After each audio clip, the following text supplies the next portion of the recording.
नमस्कारः। मम नाम लक्ष्मी साई श्रीवाङ्मय। अहं प्रथमकक्षायां पठामि।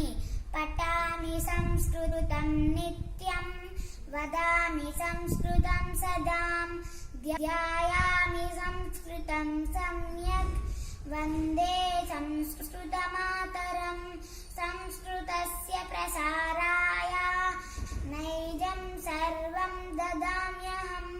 संस्कृतस्य सदा भक्तो वन्दे संस्कृतमातरम्।